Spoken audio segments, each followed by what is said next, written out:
Welcome to Alaska Weather, a production of Alaska Public Media and the National Weather Service, Alaska Region.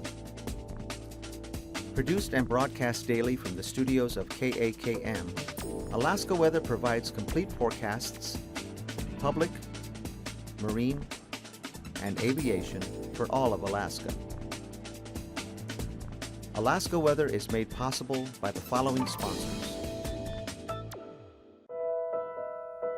Alyeska Pipeline Service Company, fueling philanthropic programs and dedicated to creating educational and professional opportunities for Alaska Native people.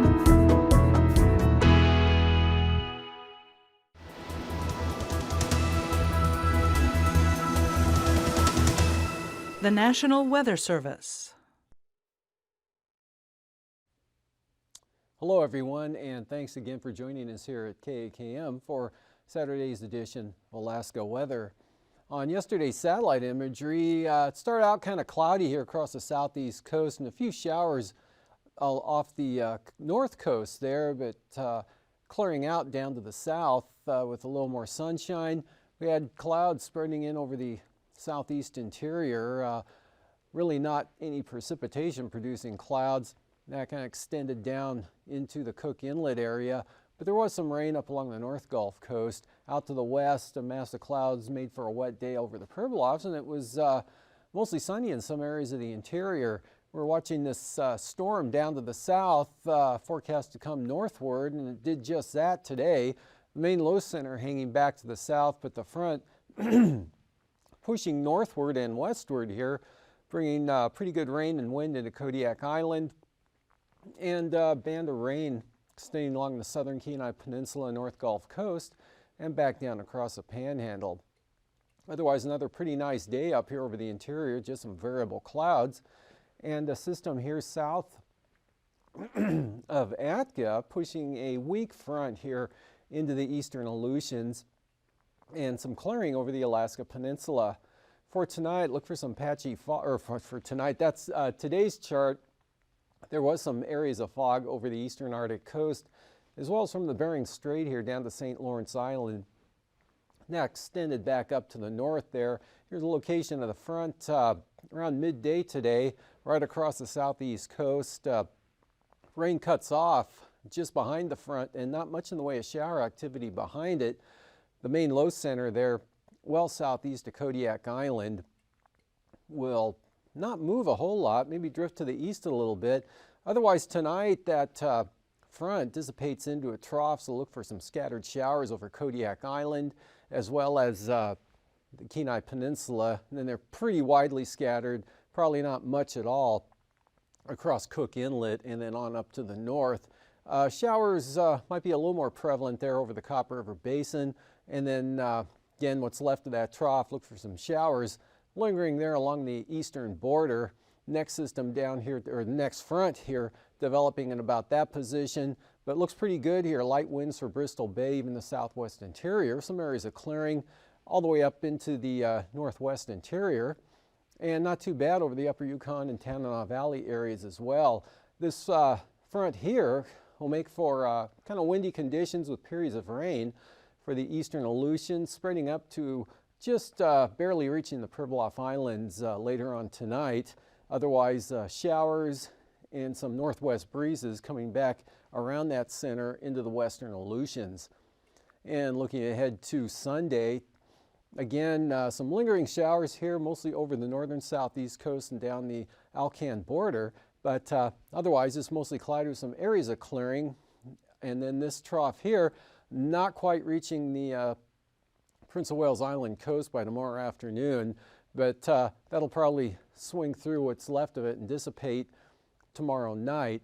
And this low center here continues to weaken, and we still got partly or mostly cloudy skies, a risk of a few scattered showers here from south central Alaska, Kenai Peninsula, Kodiak Island, but those are pretty widely scattered there. Up in the interior, winds remain light and conditions will be dry with some areas of partial clearing and sunshine once again. And winds increase here over the Alaska Peninsula. That next storm center, 971 millibars, coming northward. The original low here troughing out, weakening, swinging off to the southwest. Still a few showers over the western Aleutians, but again, no change here over the interior, and continue with those small craft advisory winds there through the Bering Strait to St. Lawrence Island. And taking a look at Monday, we'll see a pretty energetic front. Brings gale force winds and rain, possibly heavy at times here to Kodiak Island and the Alaska Peninsula, at least the eastern peninsula there. But gale force winds in the forecast, 35 to 40 knots from Kamishak Bay across the Barrens into the North Gulf Coast, and good band of rain pushing northward into Prince William Sound and the North Gulf Coast, and even increasing here over western Cook Inlet. But chances of rain increase here along the coast of the southeast Panhandle coast, with dry conditions inland, and those winds increasing to small craft advisories throughout the day along the coast.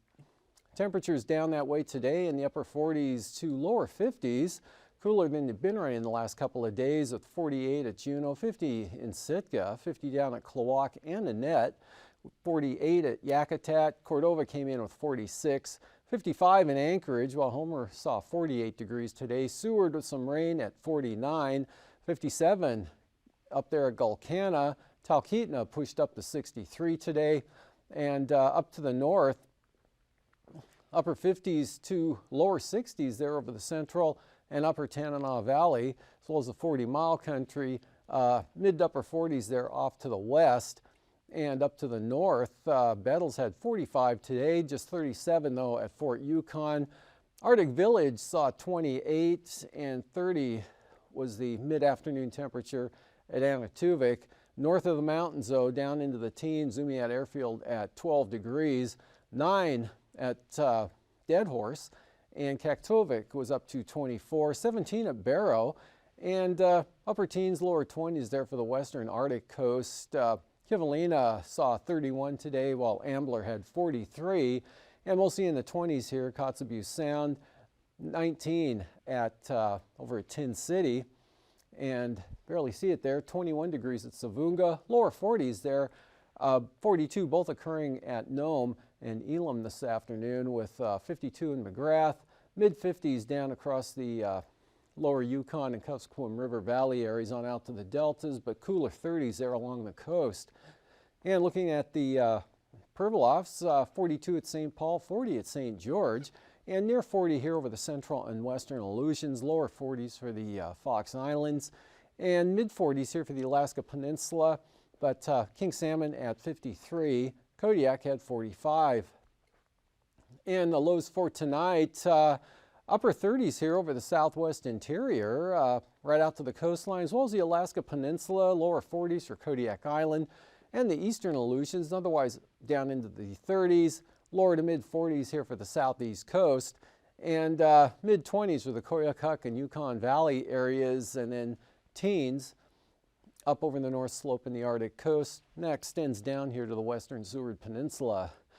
For the highs tomorrow, warming up again into the lower 60s there for the Susitna Valley, and upper 50s to lower 60s again for the central and eastern Tanana Valley.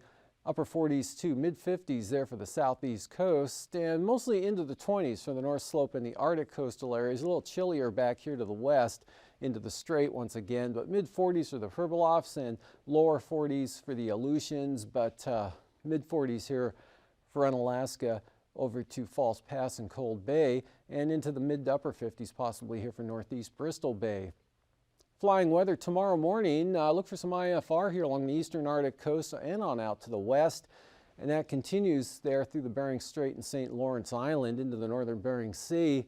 An area of IFR here mostly over the eastern Aleutians, and then some scattered IFR out to the west. Otherwise, we've got marginal VFR here over the northern southeast coast onto the southeast, and also on the east side of Kodiak Island, the southern Kenai Peninsula.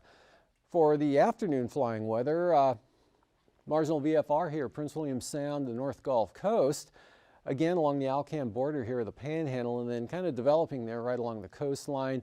VFR, Bristol Bay, up into the interior there, right up to the Brooks Range, and hanging on to some IFR there for the central north slope, back out to the eastern Arctic coast, and no change here through the Bering Strait into St. Lawrence Island. Out in the Bering Sea, a lot of marginal VFR with high FR there over the central Aleutians. For Anaktuvuk, pass will be open, VFR for Adigan as well.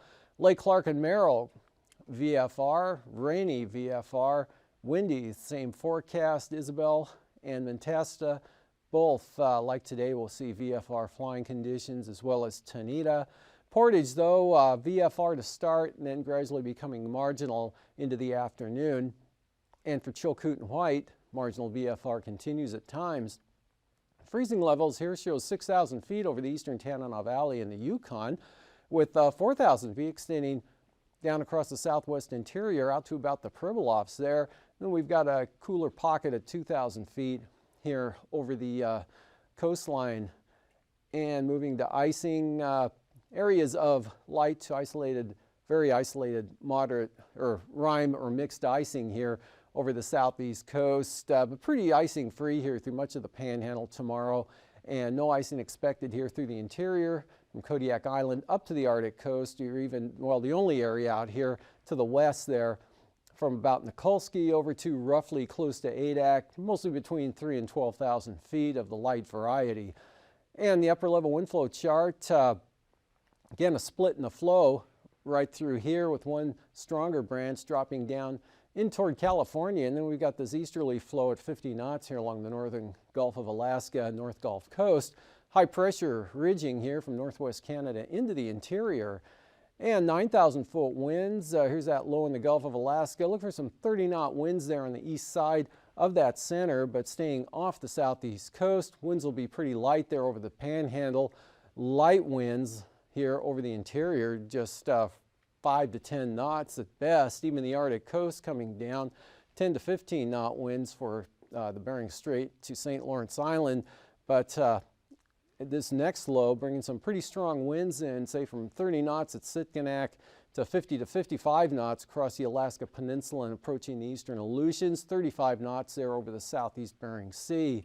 3,000 foot winds, again pretty brisk here, easterlies up to 40 knots coming into the Alaska Peninsula and about 50 knots there close to the eastern Aleutians. Easterlies at 35 there around the Pribilofs, and again light wind conditions 5 to 10 knots or no wind at all up over the interior areas as well as the Arctic coast. And then that same wind pattern here at 3,000 feet we saw at 9 there, mostly off the southeast coast with light variable winds over the inland areas. And for turbulence, light to isolated moderate chop there, Kodiak Island, and with more wind, mechanical turbulence, occasional moderate turbulence there for the eastern Aleutians and the Alaska Peninsula up to about Nelson Lagoon, with some light to isolated moderate chop reaching the Pribilof Islands and extending out to the west to a little bit past Adak. And after the break, I'll be back with a look at the marine forecasts.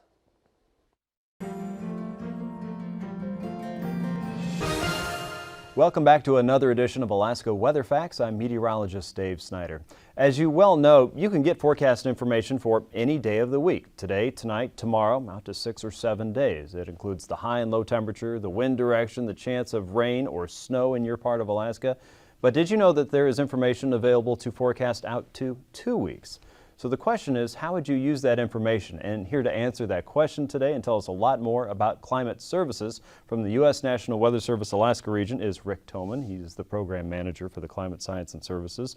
And Rick, thanks for joining us today. Thanks for having me, Dave. How would we use information that is out to 2 weeks instead of just the high and low and the chance of rain? Well, Dave, as we move out in time, of course, forecasts become more uncertain. So as we move into that second week from now, we're not looking at specific highs or lows or precipitation amounts at any given place. What we can do with the state of the science at this point is get a handle on patterns. So we can say things like increased chances for stormy weather in the Bering Sea in 2 weeks, or we've been in a cold weather pattern, looks like 8 to 10 days from now, that pattern's going to change. Those are the kind of forecasts that we can currently make in that second week. So you're increasing lead time for perhaps big or small weather events and telling us the likelihood of maybe more coastal storms or wind events in some areas? Those are the kinds of things that that we hope to be able to let Alaskans know in the second week forecast. And if you have an activity or an event that you would find that kind of advance notice useful, whether it's moving stuff off of the beach, whether to go out hunting or to come back from camp, those kind of decisions, the week 2 provides the opportunity for you to get a handle on that kind of information. Okay. What other type of weather impacts that we're familiar with might Alaskans use climate services for? Well, in the forecast realm, we can go provide some information from this week 2, say the 8 to 14 day period, on out to the monthly and even seasonal time scale. Now, those monthly seasonal forecasts are still kind of just really very much pattern dependent, and the amount of detail that we can provide at this point is still pretty limited. Generally, indications of how temperature and precipitation will fall in maybe above normal, below normal kind of range. But in the week 2 period, we can be considerably more specific than that as far as the general patterns and really the impacts on Alaskans. Okay, so we would be talking about generalizations there that would tell us that the period might be more stormy, might be more hot, more dry, more cold, and situations like that. That's correct. So we're not going to be able to say in which community, for instance, there's the threat of coastal flooding, but we can often be able to tell we're moving into a pattern that would be conducive to big Bering Sea storms. So if you're in an area that could potentially impact you, you'll want to pay attention to the weather forecast. Okay. Now, every day and every hour of the day, the National Weather Service is working on a forecast for the next day. But how do you start your forecast process for that extended period that goes out beyond 7 days? Well, the way things work right now, we start off with the expected general flow pattern for Alaska and the whole world, really, and then we narrow that down to Alaska. So we start off with the basic computer model forecast. There's quite a few different computer models that we look at, bring those together. And then another important part of that is we attempt to assess the confidence. The reality is often 2 weeks away, the computer models are very divergent. They have lots of different solutions, and that's an indication that we don't have much confidence. But when we see more agreement in that time frame, and when that agreement is a pattern that will be potentially very impactful for Alaska or is a big change from what we've been in, that's when we can then take that expected pattern. We have computer models forecasting it. We've assessed the confidence. Now we can move that forward. How, using our experience as Alaskan weather forecasters, how does that typically play out for Alaska? So is this a stormy pattern for the Bering Sea? Is this an extra rainy period for Southeast? Is this the kind of pattern that generates strong winds potentially in the Anchorage Bowl? Is this a deep cold pattern for the interior? All of those are the kind of things that we're looking at in these large-scale patterns. That's very different than telling you that the winds on 10 days from now are going to be gusting to 120 on the hillside. We're looking for patterns, not the very specific information that the Weather Service will then hone in on as the event gets closer. So the idea is to keep the 5, 6, 7 day forecast the same, where you are getting the standard high and low temperature and the chance of wind or rain, but further out you get a broad general forecast, but as the time gets closer to that event, we'll get a lot more specific. That's correct. Okay, very good.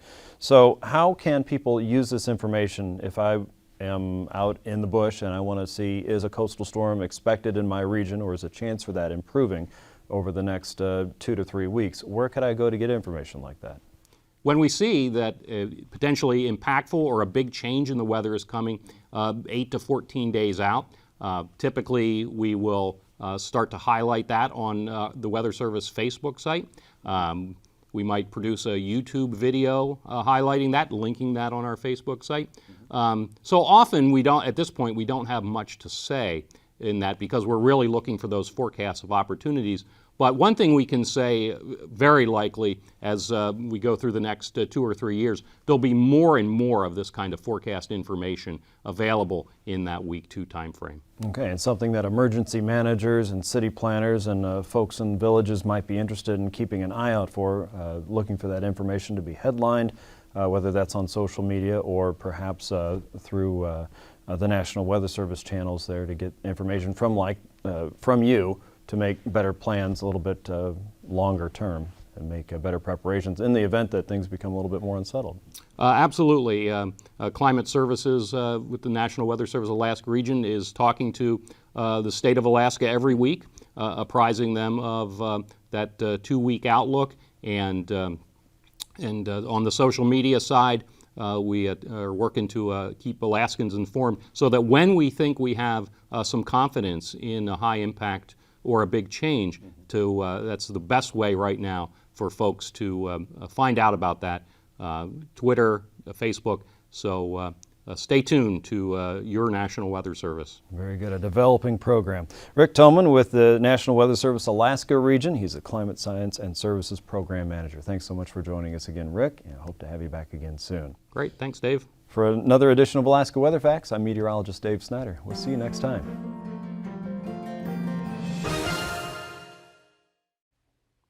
Welcome back. Well, today's sea ice analysis looked pretty similar to yesterday's, with the heavier ice, St. Lawrence Island, on up toward the north there, and then down to the southwest, and another area of heavier ice over the northern Bering Sea, mostly around St. Matthew Island.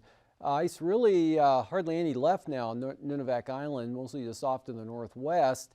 And this area here over western Norton Sound, slowly edging its way westward. And again, the pattern for the next few days of the forecast is for this heavier ice to continue moving westward. And that should allow that ice over the Norton Sound area to begin to move all the way out. Otherwise, it's pretty open there over the eastern Sound.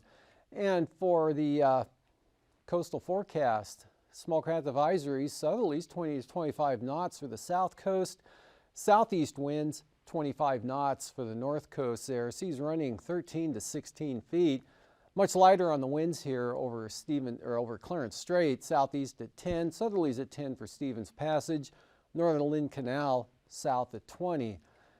And looking ahead to Monday, lighter southerly winds here for Lynn Canal in the forecast, northerly at 15 for the Stevens Passage area, and winds stay light there for Clarence Strait. Still carrying some small craft advisories. Again, these winds will be trending up throughout the day to these values with 25 knots on the south coast, southeasterlies up to 30 knots on the north coast, and then these all become gales on Monday night.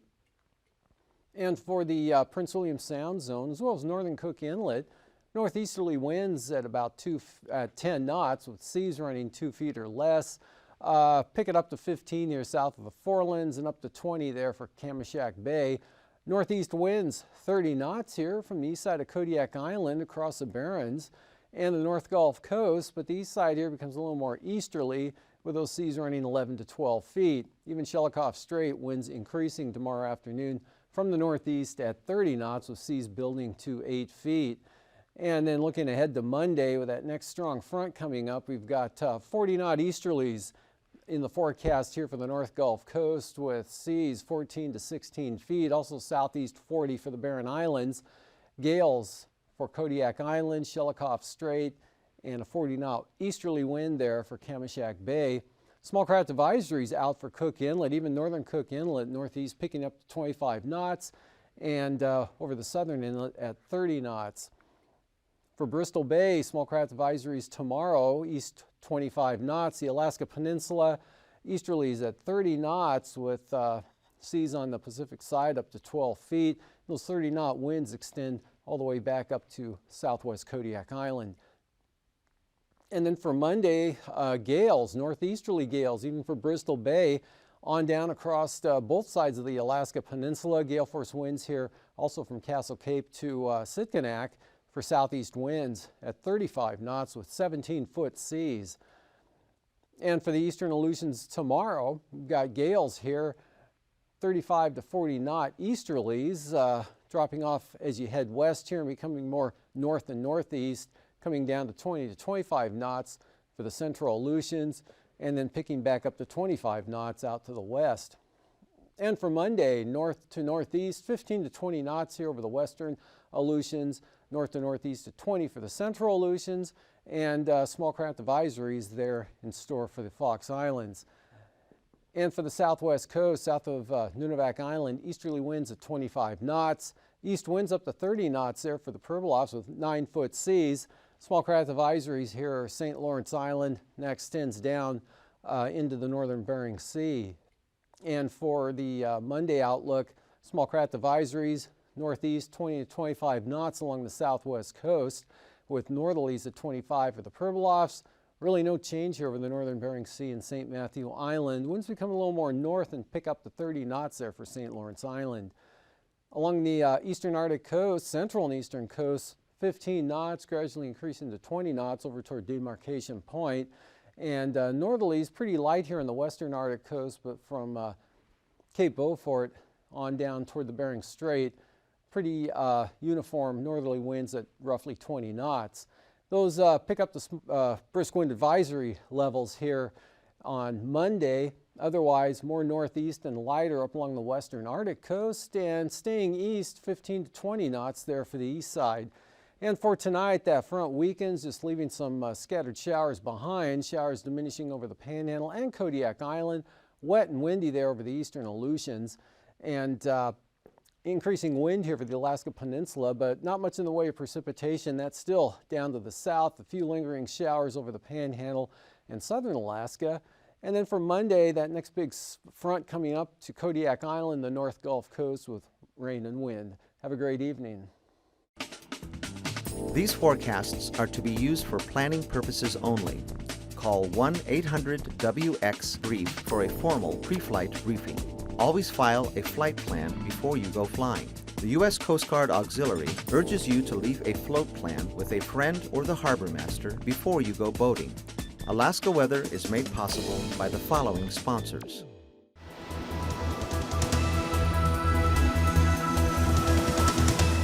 The National Weather Service.